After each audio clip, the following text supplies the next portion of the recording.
Toma mi mano, dame un abrazo. Paz y bien, hermanos, muy buenos días. Hoy es 8 de noviembre, lunes de la 32ª semana del tiempo ordinario. Escuchemos la palabra del Señor. En el nombre del Padre, del Hijo y del Espíritu Santo. Amén. Del Evangelio según San Lucas, capítulo 17, versículo del 1 al 6. En aquel tiempo Jesús dijo a sus discípulos: es inevitable que sucedan escándalos, pero ay del que los provoca. Al que escandaliza a uno de estos pequeños, más le valdría que le ataran al cuello una piedra de molino y lo arrojasen al mar. Tengan cuidado, si tu hermano te ofende, repréndelo. Si se arrepiente, perdónalo. Si te ofende 7 veces en un día y 7 veces vuelve a decirte me arrepiento, lo perdonarás. Los apóstoles le pidieron al Señor: aumentanos la fe. El Señor contestó: si ustedes tuvieran fe como un granito de mostaza, dirían ustedes a ese árbol: arráncate de raíz y plántate en el mar, y les obedecerían. Palabra del Señor. Gloria a ti, Señor Jesús. Hermanos, hoy el Evangelio nos regala 3 enseñanzas concretas. La primera, sobre el escándalo. La segunda, sobre el perdón. Y la tercera, sobre la fe.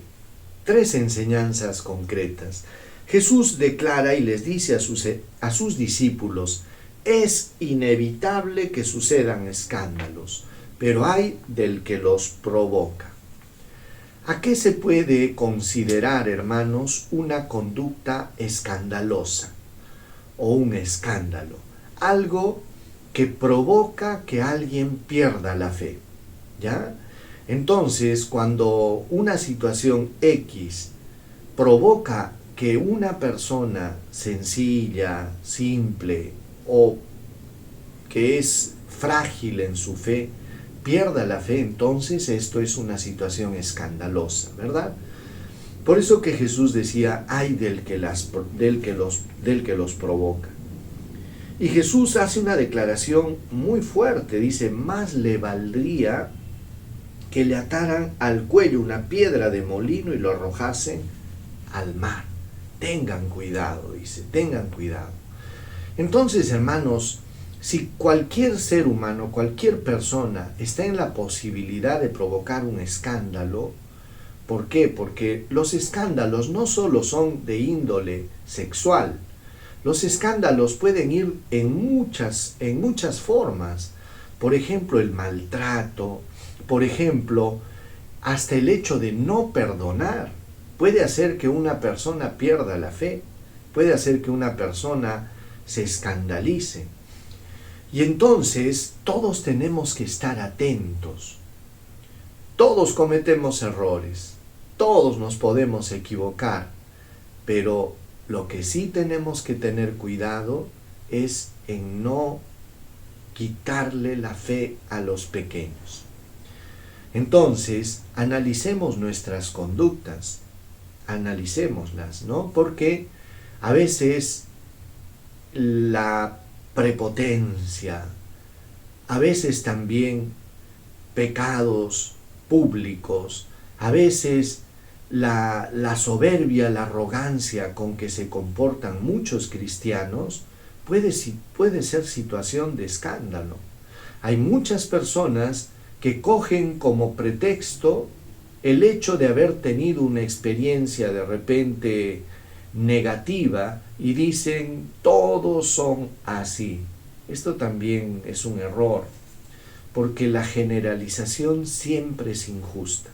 Hay algunos que usan como pretexto: no, que todos en la iglesia son hipócritas. ¿Saben, hermanos? Eso también es injusto. ¿Por qué? Porque no se puede meter a todos en el mismo saco. Ciertamente, en la iglesia puedes encontrar gente pecadora, pero también gente santa. Y siempre ha sido así. Por eso cuidemos siempre nuestra conducta y evitemos dar escándalo a los pequeños. Luego, Jesús les dice a sus discípulos: si tu hermano te ofende, repréndalo. Si se arrepiente, perdónalo. Pero si viene 7 veces al día y te ofende y se arrepiente y te pide perdón, dice, perdónalo. En otras palabras, Jesús nos invitaba, hermanos, a que siempre estemos dispuestos al perdón. Nosotros no podemos ponerle límites al perdón, así como Dios no le pone límites a su misericordia.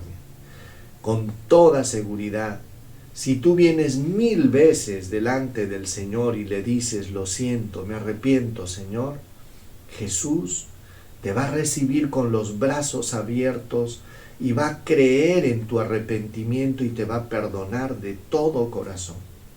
Por eso que el Señor nos invita, hermanos, a eso, a imitar el amor de Dios, porque el punto de comparación es ese, cómo nos ha amado Dios.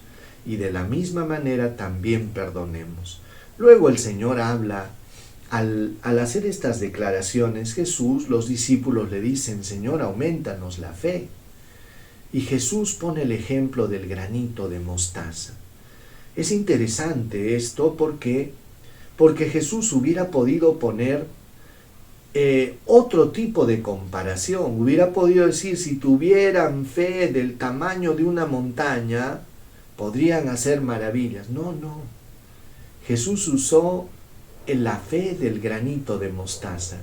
Fíjense que el granito de mostaza es una de las semillas más pequeñitas, pero sin embargo tiene el poder de convertirse en un gran árbol.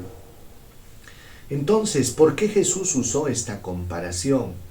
Y parece que a Jesús le gustaba usar ejemplos de esta índole, el grano de trigo, la levadura, el granito de mostaza, para decirnos de que la fe verdadera, siempre comienza desde la humildad.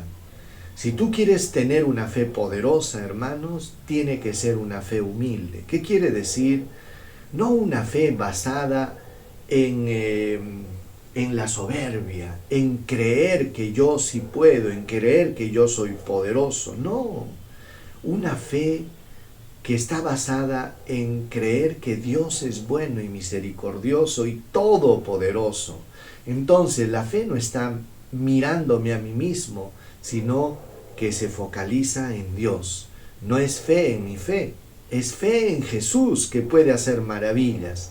Y una persona que tiene una confianza absoluta, así, en creer que Dios es mucho más grande que mi pequeñez, que mis miserias, que mis pecados, y que es capaz de obrar a pesar de que yo no lo merezco, una persona que va a rezar así, te aseguro que va con una fe adecuada, porque es una fe humilde, porque la confianza está puesta en Dios y no en nosotros mismos.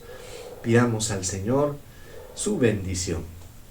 Que el Señor Dios Todopoderoso los bendiga, los proteja, los guarde, les muestre su rostro, les dé paz, salud, protección y bendición. Dios Todopoderoso los bendiga, en el nombre del Padre, y del Hijo, y del Espíritu Santo. Paz y bien, hermanos, Dios los colme de bendiciones, y no se olviden, sigue la campaña Dale un regalo a Jesús. Este es el momento de tomar la decisión y apadrinar a un niño de la sierra o de algún lugar pobre para poder sacar adelante la campaña. No te olvides de llamar a la secretaría, al despacho parroquial o de lo contrario, hacer tu donación tal como les hemos indicado al final del video. Paz y bien, Dios los bendiga.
si tú me llevas de tu mano.